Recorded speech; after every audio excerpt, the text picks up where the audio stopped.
Ingin maklum bahawa selepas bincang dengan kawan-kawan dalam konsensus bebas dan beberapa ahli parlimen bebas, saya bagi pihak mereka telah membuat satu usul bawah aturan 18.1 di mana kita bersependapat bahawa program bersih yang akan diadakan pada 9 hari bulan Julai, kami buat usul di Parlimen supaya tidak bersetuju supaya program itu diteruskan atas alasan bahawa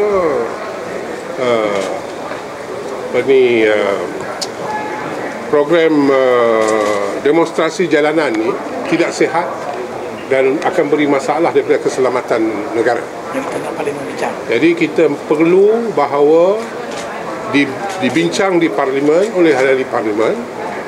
Oleh sebab itu usul kita mahu di Parlimen buat keputusan supaya mendesak pihak berkuasa termasuk kementerian, polis dan sebagainya untuk ambil tindakan untuk memberhentikan usaha untuk menjalankan program demonstrasi perjalanan ini. Kita tidak ada masalah kalau mereka hendak menyerah memorandum ke secara telus, cara tertutup. Tidak perlu buat program demonstrasi jalanan sebab ini akan menimbul masalah. Dan bila keluar perkataan seperti ala Mesir, ala Tunisia, ini hasratnya lain. Dan kita tidak mahu satu program digunakan sebagai NGO, di-hijack oleh satu parti politik yang sekarang ni bukan jadi pembangkang, dah jadi penghasut di negara kita. Oleh sebab itu kita kena mengambil tanggungjawab sebagai ahli Parlimen untuk membawa perkara ini ke Parlimen untuk dibincang.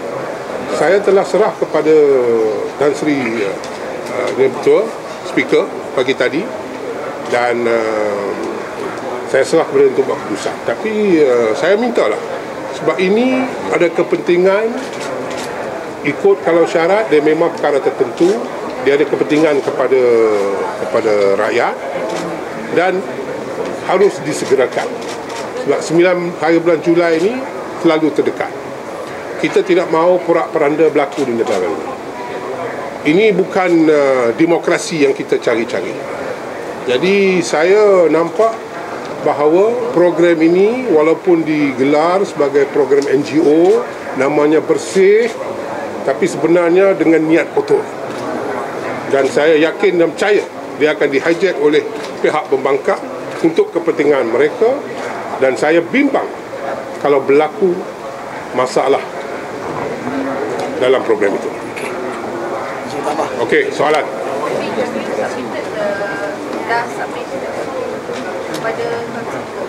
Yes, saya sudah submit pada pukul 10 jam 10 pagi. No, kita serah kepada speaker sebab itu bidang kuasa speaker. Yes, 18.1. Some people from Bersih might say that it is under democracy to gather in the streets and protest, and they would find themselves not agreeing with it. What do you have to say to that? Democracy to whom? How do you measure democracy? Firstly, to me, it's not issue democracy. It issue cari pasal. This is I can deem it as a hasutan or instigate a problematic scenario. Dan kalau you cakap demokrasi, cara macam-macam boleh buat. Cara memorandum, you can do in Parliament. You can, kalau cadangan hari itu kerajaan telah buat cadangan, buat secara tutup, buat di stadium. Why must you go on the street? To me, I think ada niat jahat.